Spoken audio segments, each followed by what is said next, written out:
Hey guys, welcome to another commentary done by Diggity. Upper right hand corner, we got Meyara starting as the yellow Zerg. Bottom left hand corner, we got Yaqoob starting as the magenta Protoss. Yaqoob commenting on Meyara's macro, which is actually pretty solid. Meyara tossing that back. But Yaqoob was the victor in game one, particularly off actually some superior macro and ending up on a larger upgraded army, so ended up with a pretty significant upgrade lead. Meyara just being a little bit what's the word, humble in this. Meyara last season wouldn't call it an ownage. Yaqoob did significantly well in the last match, we'll put it that way. This is going to be on Radiant, and I don't think it was luck. Meantime, but Yaqoob actually being really, so I gotta say, usually kind of a chatty guy, and not the experience has not been of a manner player, but being very, very manner in this game, and I kind of like that. So cheers. Anyway, Overlord going top left-hand corner, Probe making its way to the top left as well. We'll see how this one pans out initially, and if the chatter was just to disguise some cheese. We are cross-spawn, could see a 12 Nexus, not versus Zerg, very likely. As a side note, I don't know when this is going to get uploaded. I think I'm going to try to upload Hasuleauge concurrent to Gosu as I have stuff. Gosu is, both these are pretty close to finish, but I'm ahead on Gosu. Gas first from Meyara and a spawning pool. I do believe, we'll see if there's an extractor cancel, but I don't think so. I think this is going to be a Zergling speed opener and maybe a second hatchery and a fast layer to follow up. The concern from this is this is a risky build. You're hoping you don't get scouted with this, and unfortunately Yaqoob is able to wander up and he's going to see the timing on that gas. That was an extremely fast gas, by the way, but this is to try to sneak in a little bit more gas to get Zergling speed and layer tech potentially. I would be shocked actually if this is just straight up one base play, and we do have a forge dropped at cross position, Nexus behind it, no cannon yet. There's the cannon warping now. A little bit brave considering that that was extractor into, it's kind of like an overpool-ish sort of thing. There's the Zergling speed upgrading as well.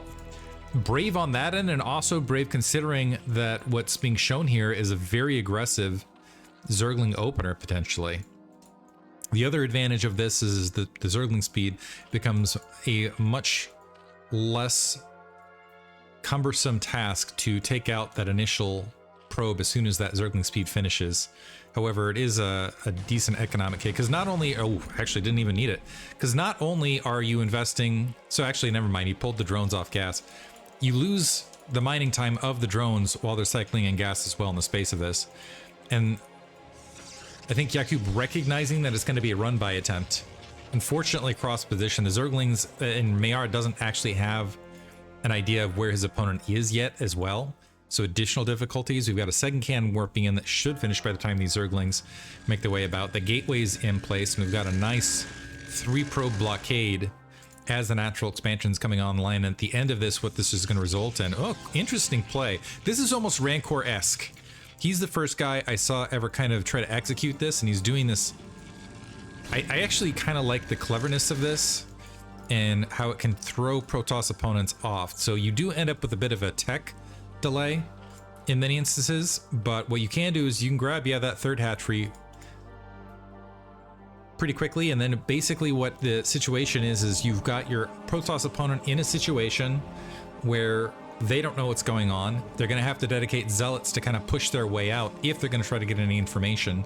And with your 10 Zerglings and Zergling speed, they're even better than usual on the field. So what you can do is the micro can end up working a little bit more towards your favor. So you usually need about 3 zealots to feel safe to even make that push, and you can basically play the game from there. In the meantime, Cybernetics Core and Stargate dropped at the natural expansion rather than the main here from Yaqoob, maybe wanting to, I'm wondering if this is an intentional play, and dropping second gas as well. I wonder if he's going to try to sneak in a Dark Templar and is concerned. 4th hatchery in the main here from Meyara. This is a very odd build.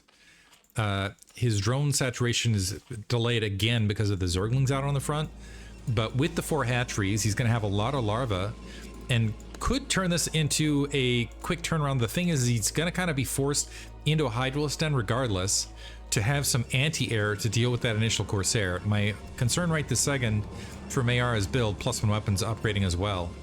And my current concern with the build is that he's not going to have the Hydralisks in time. Looks like he is dropping 5 hatcheries in anticipation of this regardless. But yeah, I want to see that den timing and how many Overlords end up getting wiped out as a result. We do have Overlord camp bottom right, the others retreating to the 12 o'clock location, needing to deal with Dark Templar down the line. Photon Cannon in the main just in case, and Yaqoob he doesn't know what's going on back here, so he's a bit concerned about a Mutalisk play potentially. Citadel of Adun dropping, so dropping defensive cannons just in case. And would rely on these 2 cannons with the Corsair along that edge. Doesn't want to drop cannons at his natural expansion until it's been spotted. It looks like we do have the Hydra Den up. This is kind of now can we play hide and seek with the Overlords, because it's going to be a minute before. So there's the first Hydralisk queued up. The Corsair a little bit delayed. Knows it's 5 hatchery. Should get an Overlord kill and be able to peck around to make it happen. But I'm wondering if he's gonna, with the 2 Corsair, might even be able to get a bonus one on top of it. So there's the first Hydralisks out. Corsair does take some base damage, easily gets that kill, but now we have 2 Corsair active. Otherwise, a single Hydralisk trying to defend that 12 o'clock. They have enough shield that could go for it. It looks like they're just going to go ahead and draw back in the space of this.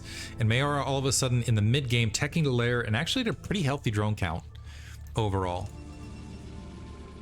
Took a little bit longer to get there, kind of an odd route. Was able to deny some information. The Corsair trying to hunt, might be able to find another Overlord. Meyara has built an additional Overlord on top of this, so is in a position where he's got a decent supply. Isn't gonna have to worry about getting a supply block. In the meantime, Yaqoob didn't know what was happening, was a little bit concerned about a Hydralisk bust, which this isn't. I think this is more macro defensive Zerg at this stage. This is kind of the difficulty of what I'm gonna call like the Soma-esque era of build orders. Is you can go with the Hydralisk bust out on the front, but you can also just not dedicate the Hydralisks and instead macro up, which looks like Meyara is going for the option here. In the meantime, Yaqoob has built first of all, he's got the 2 cannons that he built just in case here in the main. Temple Archives warping in, getting a couple gateways here. He's got 4 cannons here at the natural expansion just in case there was a buzz coming. And you can see where being in the dark is a huge advantage. Or I should say, being in the dark is a huge disadvantage for Protoss, and all of that basically pushed into Yakoob's mineral resource allocation that's putting him behind economically going to the late game. Does have Zelt leg speed. I believe +1 weapons is finished. Yeah, +1 weapons is complete. Working on Sidestorm right this second. Corsair checking out that 12 o'clock. Is he gonna try to poke at that Overlord? No, it doesn't look like he just wants to see what the drone saturation is like and sees basically every pile accounted for, and he's gonna see the same once he gets into the main as well. So recognizes yet against a pretty strong economy. Corsair's able to shoot the gap here. Look at all these Overlord piled around that corner. That Overlord without Overlord speed is gonna get picked up. We do have Overlord speed being upgraded, but Meyara, speaking of macro complements in the early game, is actually almost ahead in workers and is actually ahead in supply, which is usually bad news for Protoss. Range being upgraded, robotics facility being tacked down. We do not have lurker tech out as of yet. We do have +1. At least I don't think we have lurker tech out yet. We do have +1 weapons being upgraded, and mostly Hydralisks, and a 6 hat tree at the natural expansion to basically start spending a lot of these bonus minerals. There's the Zealots. Yeah, once that 4 counts out in the map, gonna go ahead and push them out. Yaqoob is kind of in an interesting scenario where if he can scatter and get a little bit more information out on the field, he might be in a posture where he'll have a better idea of whether he can go for a backstab attack as a Hydralisk. Is Meyara just gonna go for it from here? That's my next question. He's kind of fanning out like he's gonna go for the Soma S bust, but this is just coming much later than typical. By the way, a little bit supply cap, but this is a large amount of Hydralisks that are going to bear down. We have a lot of High Templar. We do have that cannon that was pushed out on the front. A bunch of gateways and a probe doing a nice little dance there. A bunch of pylons to just fill in the supply as well. But this is a pretty significant attack force out on that edge. As soon as the High Templar spotted, though, you saw those Hydralisks right back up. I think they're mostly concerned about locking Yaqoob into 3 bases, recognizing that there's a macro lead, and potentially hoping for kind of a mid-game contain as far as following up. We are running on 3 gas. Do we have 2? Yeah, and we're going double evolution chamber as well to try to keep upgrades in a solid state. Probably lessons learned from last match. It actually might be a flip scenario compared to the previous match here, where you're seeing Meyara opt for the Zerg version of kind of the upgrade push. Still even on upgrades, by the way. Yaqoob's starting to make some positional plays, just checking to see where that army is. This is a huge amount of Hydro. This is a big, beefy army here, mid-map. Granted, some Psystorms could completely change. That. Lurker Tech just finishing. We'll see how many of the... We've got about enough gas for 3. Looks like they're going to morph out back towards that natural expansion. The army shifting out. The Zergling was able to get forward spotting of that army on the move. +1 weapons, +1 armor is going to complete before they're able to engage. +1 weapons is complete for the Hydralisk. Unfortunately, with the second, I'm not sure if the second evolution chamber just wasn't spotted by Meyara, but he's got the second one up, but hasn't invested the resources yet. And he's trying to grab that 4th base. Zergling's still sitting here at the 9 and 3. Yaqoob wants to go ahead and engage and see what the army composition is like before he goes and dedicates anything. Not a great Psystorm. Second Psystorm a little bit better. Third Psystorm pretty solid. This is still a lot of meat, and that 4th Psystorm actually getting a lot of damage done, but Yaqoob running into such a large army here from Meyara is actually going to draw back. He's got some reinforcements and a lot of Dragoons, also Psystorming his retreat. Got a pretty good trade, but that's enough of a swarm that he's not going to feel confident out in the map, particularly when he's so Dragoon heavy right this second and is out of Psystorm. Some Lurkers making their way in. An Observer instantly picked off. And the Corsair also picked off here. Keep in mind, there's not a Spire in the back spacing of this, but with these 3 Lurkers in place, if the Hydrals just back up and reposition, we might see some additional Lurkers in kind of a soft contained crush now at the natural expansion. Yaqoob up a little bit of supply. He does have a lot of Dragoons. Dragoons are usually what you want to try to trade against the Lurkers at range, but he's going to have to wait for another Observer or 2, and might want to invest in range, Observer range, given his current position. Fanning out, actually walking on top of these Lurkers. Okay, the Observer joining the fray a little bit late in the space of this. It looks like he does have sufficient troops to bust out. That Observer sneaking out with just a sliver of health, but trade going fairly well for Yaqoob, but more reinforcements making their way in. And we still have several Lurkers alive. The Zealots now coming into this fight a little bit late. The Lurkers are going to be in place. Hydral's drawing back to go ahead and get the engagement and put them in that Lurker line. The Observer now picked off, and we do have another Observer in place. Zergling's also storming the way to the front. And I think Meyara now, with his economy and with that 4th base up, and it looks like well saturated, he's in a scenario where unless Yaqoob gets some really fantastic trades, he's got, well, maybe not. I was going to say he's got him locked in. It looks like Yaqoob last second here has managed to get breached, but we have 4 Lurkers and more reinforcements making the way across. And I think Meyara can just keep rallying, and eventually starve Yaqoob out. He just has to not throw away troops. And especially if he can move just a little bit further forward, it becomes a lot harder.